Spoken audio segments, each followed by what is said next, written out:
Bismillahirrahmanirrahim. Alhamdulillahi rabbil alamin. Wassalatu wassalamu ala rasulillah wa ala alihi wa sahbihi wa man wa'ala. Allahun e madhërisëm e falenderojmë për të gjitha mirësitë dhe begatitë që na i ka dhënë. Në veçanti e falenderojmë për mirësinë dhe begatinë e imanit dhe islamit, me të cilin iman na adhurojmë krijuesin ton, dhe me të cilin iman shpresojmë të takojmë atë subhane ditën kur do të japim llogari. Salavatet dhe selamat ja dërgojmë familjes së pejgamberit sallallahu alaihi wasallam, shokëve të tij trima, të cilët ishin të parët që e filluan këtë rrugë, dhe të gjithë besimtarëve që do ta pasojnë këtë rrugë deri në ditën e gjykimit. Të ndershëm vëllezër, pasi që jemi në muajin Ramazan edhe kanë ngel vetëm edhe disa ditë, shfrytëzoj rastin të lut Allahun që Allahu krejt adhurimet, krejt ibadetet, krejt duat që i keni bën, Allahu t'ja u pas pranu. Edhe të na jep forcë dhe kuvet që të dalmi prej këtij Ramazanit faqebardh.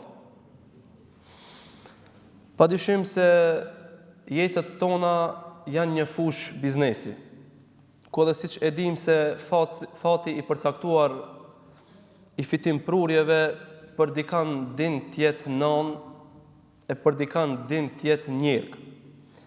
Po shpresa për shpërblim edhe vullneti për ta fituar përjetshmën e shoqëron besimtarin vazhdimisht, pavarësisht çfarë fati është përcaktuar për të. Du me fol për një temë shumë me rëndësi, pasi që edhe momentumi në të cilën gjendemi është i tillë.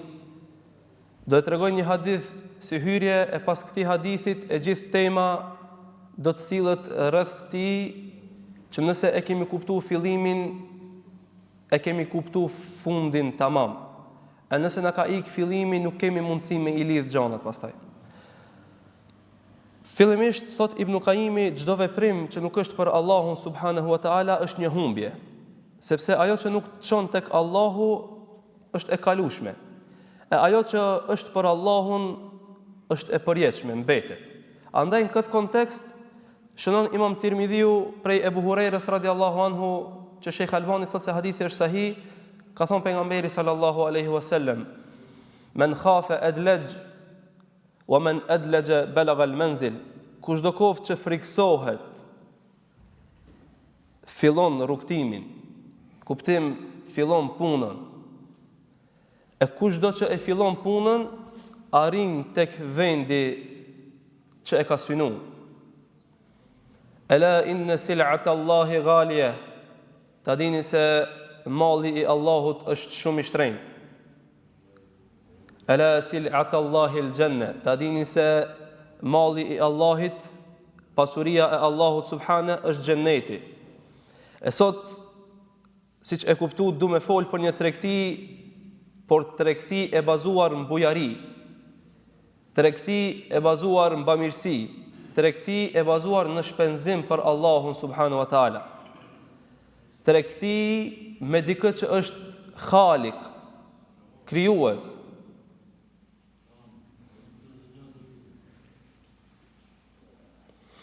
Tregti me dikë që është Khalik, krijues. Tregti me dikë që është Razzaq, furnizues. Andaj gjithë secili do ta studionte një ortakrit pastërt që përfshin të gjitha terminologjitë e tregtisë, prej kapitalit, fitimit, humbjes, përqindjes, blerjes, shitjes, por edhe falimentimit. E për të gjitha këto terme do t'i dëshmojmë me ajete ose hadithe, duke treguar shembuj prej Kur'anit dhe prej veprimtarisë së pejgamberit sallallahu alaihi wasallam. Thotë Allahu subhanahu në Kur'an: "Ya ayyuhalladhina amanu hal adullukum ala tijaratin tunjikum min adhabin alim." O ju të cilët keni besu, atë ju tregoj juve për një tregti, e cila tregti do t'ju ruan juve prej dënimit të dhëmshëm.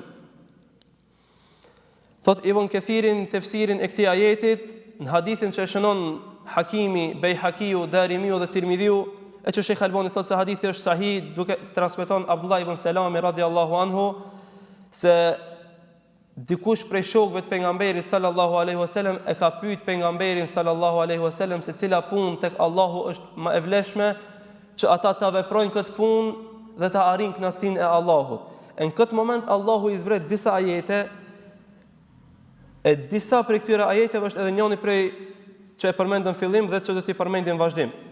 Tha Allahu subhane, a t'ju tregoj juve për një tregti, e cila tregti do t'ju ruan juve nga dënimi i dhëmshëm. Cila kana kjo tregti? Thot Allahu, tu'minune billahi wa rasulihi, wa tujahidune fi sabilillahi bi amwalikum wa anfusikum, dhalikum khairul lakum in kuntum ta'lamun. Ta besoni Allahun subhane për Zot. Dhe ta besoni pejgamberin e tij për të dërguar. Të sakrifikoni në jetët tuaja me veten tuaj dhe pasurinë tuaj. E kjo padyshim që është më e mira për ju nëse ju e dini. Thot Ibn Kathirin vazhdimin e komentimit të tij, kjo do të thotë se kjo është më e mirë se sa tregtia e të gjitha tregtive në dunjë. Nga se tregtit në dunjë kanë lodhje, por në fund përfundojnë. Ndërsa lodhja dhe përpjekja e tregtisë me Allahun subhanahu wa taala përfundimin e ka të paharrueshëm dhe të lakmueshëm për gjithë secilin. E çka është benefiti i kësaj tregtie, nëse ti e beson Allahun dhe pejgamberin e tij dhe sakrifikon për ta, thot Allahu në vazhdim, yaghfir lakum dhunubakum, që Allahu subhanahu t'ja u fal juve mëkatet. Pra nëse e bën çata që Allahu t'ka porosit, Allahu ty t'i fal mëkatet. Wa yudkhilkum jannatin tajri min tahtiha al-anhar. Edhe Allahu subhanahu t'ja u jep për shpërblim xhennetin në të cilën xhennet rrjedhin lumej. Kjo pra është tregtia e synuar. Po ashtu me një ajet tjetër thot Allahu subhanahu, innal ladhina yatluna kitab Allah wa aqamu salah wa anfaqu mimma razaqnahum sirran wa alaniyatan yarjuna tijaratan lan tabur. Me të vërtet, ata të cilët e lexojnë Kur'anin, e falin namazin dhe lexojnë Kur'anin dhe japin prej pasurisë së tyre haptazi ose fshehtazi, e shpresojnë një tregti e cila nuk ka shterje. E shpresojnë një tregti e cila nuk poson humbje. Allahu e ka veçuar namazin dhe një lloj të ibadetit që është sadakaja haptas ose fshehtas për me na tregu neve se këto janë drita e muslimanit, këto janë pesha e besimit ton. Por realisht nuk përfundon mirësia me këto. Thjesht për me na e tregu neve një varg të punëve të mira, edhe e ka filluar prej dy më të mëdhojave. E me gjithë shka tjetër që fitohet xheneti, padyshim që duhet shpresohet që gjithë secili prej neve ta veprojmë dhe të mundohemi të japim ijtihad të madh, që sa më shumë vepra me bë që na ta fitojmë kënaqësinë e Allahut subhanahu wa taala. Po ashtu Allahu me një ajet tjetër thot: "Wa minan nasi man yashri nafsahu ibtigha'a mardatillah." Edhe ka prej njerëzve të cilët e shesin veten e tyre për ta fituar kënaqësinë e Allahut subhanahu wa taala. Tregon Ibn Kathirin në tefsirin e këtij ajeti, thotë ky ajet ka ardhur pasi që Allahu i ka treguar disa prej cilësive të munafikëve, ka filluar me i rendit disa prej cilësive të besimtarëve. Edhe ka përmend këtë ajet. Pra disa njerëz e shesin veten e tyre për me e arrit kënaqësinë e Allahut subhanahu wa taala.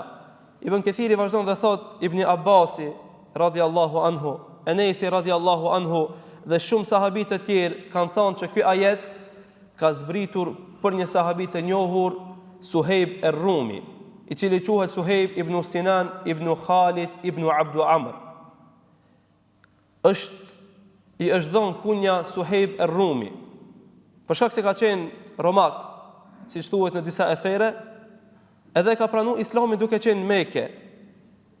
Andaj edhe shënon Imam Ahmedi dhe Ibn Hibani prej Abdurrahman ibn Mil an-Nahdiu, është një tabiin i njohur i cili është marrë me hadithe.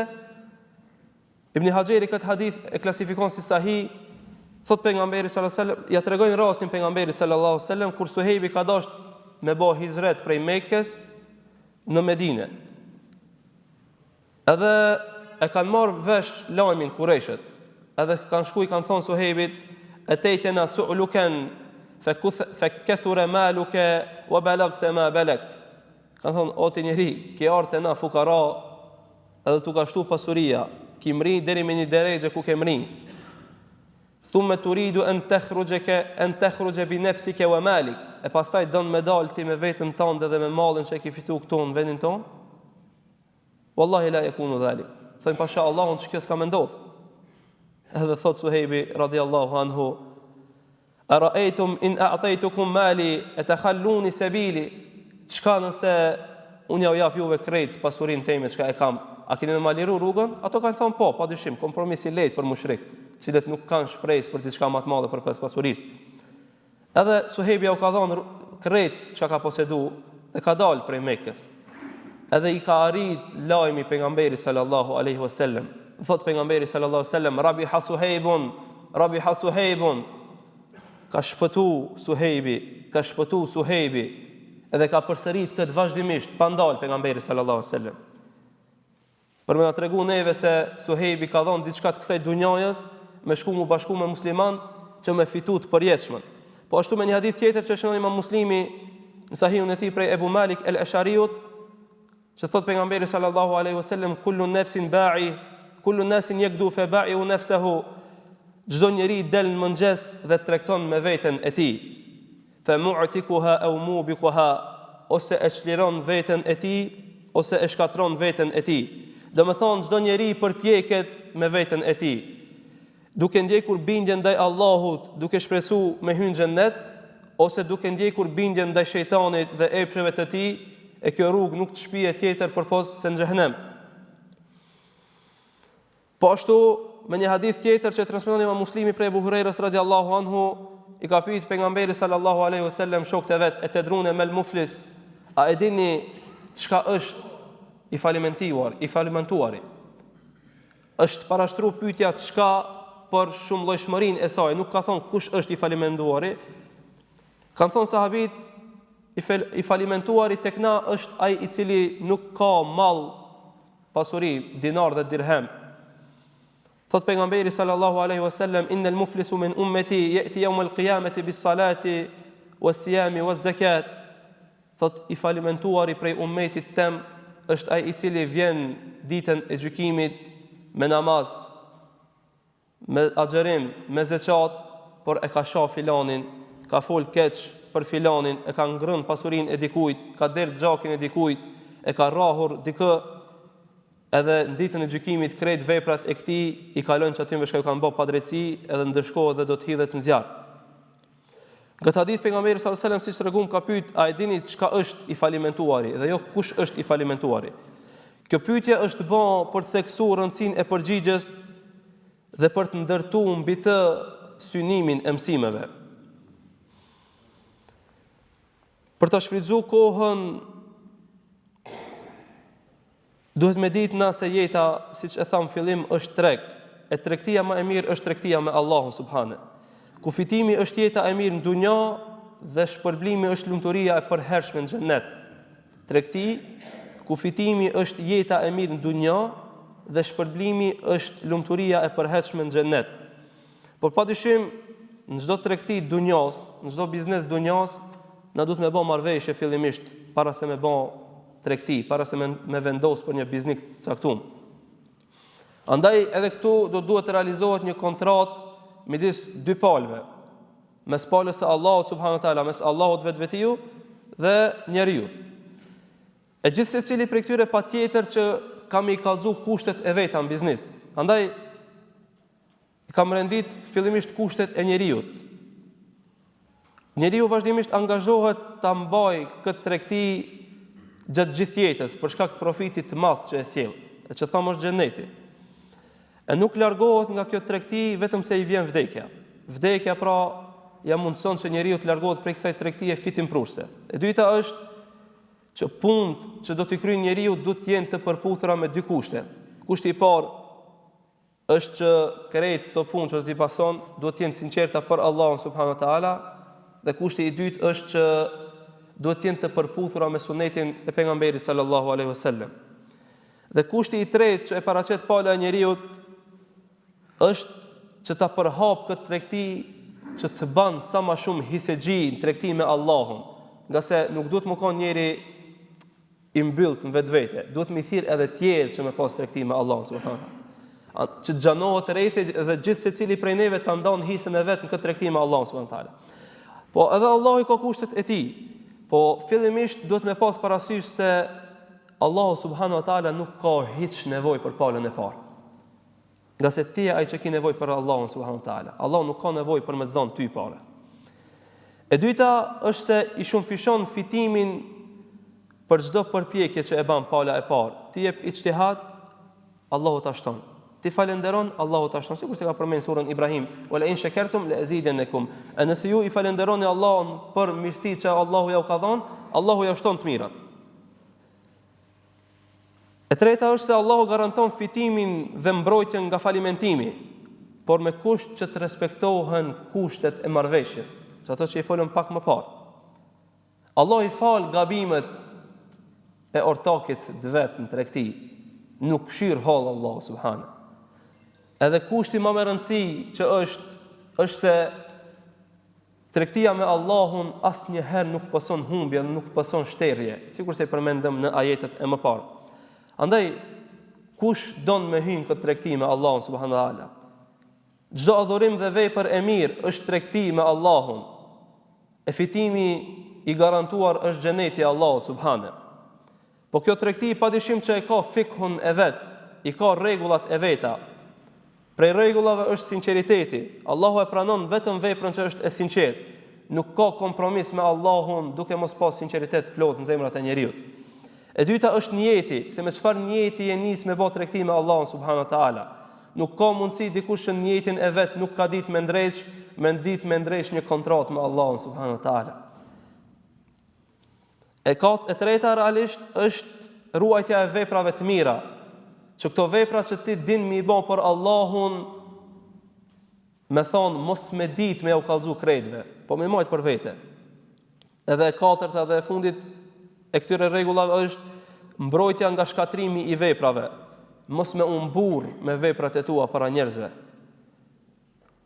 mos me bë padrejtësi, mos me vepru për sy e faqe, me u mundu me i msheh veprat e mira ashtu që i fshehim mëkatet. E tash e mësum literaturën, e mësum se çish fitohet xheneti. Po a ka dikush që e ka fitu xhenetin kështu? A ka dikush që ka bën si lloj kompromisi me Allahun subhanahu wa taala? Po. Shënoi Imam Ahmed dhe Ibn Hibani nga Enesi radiallahu anhu, e që Sheikh Shuaibi thotë se hadithi është sahih. Një njeri ka shku te pejgamberi sallallahu alaihi wasallam dhe e ka kajt një dert me ta. Po e citoj shqip për shkak të kohës. Edhe ka thonë, ja Rasulullah, filani e ka një palmë të hurmës ku unë du me ndërtu murin e shtëpisë time ose të bafqës time. Prandaj, ja Rasulullah, urdhëroj këtë njeri të ma jep mu atë palmë që unë të kem mundësi ta shkull palmën dhe ta ndërtoj murin tem ose ta shti hududin e kopshtit tem. Dhe pejgamberi sallallahu alaihi wasallam i thot atij personit, jepja këtë palmë në kompenzim me një palmë të hurmave në xhennet. Kushtoj një vëmendje të madhe. Jepja këtë palmë në kompenzim me një palmë të hurmave në xhennet. Po personi refuzon, nuk do me ia dhënë. E pastaj një njeri i cili e ka ndjek ngjarjen, një sahabi shumë i madh, që krejt ju e njihni, i quajtur Ebu Dahdah, shkon dhe i thot, o të njeri, a ma shet palmën tonë dhe ti në kompenzim me krejt kopshtin tem të palmave? A ma shet palmën tonë dhe ti në kompenzim me krejt kopshtin tem të palmave? Edhe e vendos, normal, vetëm për shkak se i ka thonë kopsht, është më shumë se një. Edhe shkon Ebu Dahdaja te pejgamberi sallallahu alaihi wasallam i thot, ja Rasulullah, përgëzoja atë njeri se palma është e ati, e kum dhon për një palmë në xhennet që ti ja premtove që ati që të refuzoj. Andaj pejgamberi sallallahu alaihi wasallam i buzëqesh në fytyrë Ebu Dahdas edhe i thot, sa palma të mbushura me fryte ka Ebu Dahdaja në xhennet, sa palma të mbushura me fryte ka Ebu Dahdaja në xhennet, sa palma të mbushura me fryte ka Ebu Dahdaja në xhennet, dhe vazhdon me përsërit pejgamberi sallallahu alaihi wasallam. Por më interesantja se sahabit kanë pas kësi lloj ndjesie ndaj fjalëve të pejgamberit sallallahu alaihi wasallam. Më interesantja është se shkon Ebu Dahdaja te gruaja e vet, edhe i thot, ja Umu Dahdah, largohu nga kopshti për shkak se unë e kum shit e kum dhon kompenzim me një pall, por jo në dunjë, me një pall në xhennet. Shikojeni imanin në zemrën e gruajes vet. Thot: o Ebu Dahda, qoft fitim prur se kjo tregti. O Ebu Dahda, qoft fitim prur se kjo tregti. Në rregull, burri ka kuptuar qartë, gruaja se kanë dëgjuar hadithin, por kanë pas iman, kanë ditë çka po shesin dhe çka po blejnë. A e dini sa palma e ka pas kopshti i tij? Hajde. I ka pas 600 palma. I ka pas 600 palma, i ka dhënë kompenzim me një palm, për me ja, ndoshta edhe ka mujt me tërheq kopshtin e tij, po e ndëgjoj pejgamberin sallallahu alajhi wasallam duke thonë: kush e jep këtë palm për një palm në xhennet? E te Ebu Dahdaja më shumë kushtojnë një palm në xhennet se 600 palmat e kopshtit të tij, që i bjen komplet pasuria e tij. Kështu du të më konë raporti jonë me Allahun tonë. Kështu du të më konë kërkesa jonë ndaj asaj që na e dojmë në të përjetshme. Andaj, në radhë krejt këtyre që i përmendëm, vlen ta përmendim edhe bankën më të madhe në botë që ofron depozitim, bazuar në hadithin që folën për të falimentuarin. Ditën e gjykimit, muslimani ka me ardhë me shumë gjunahe, të shajtura, mëkate të vogla dhe të mëdha, padrejsi ndaj dikujt.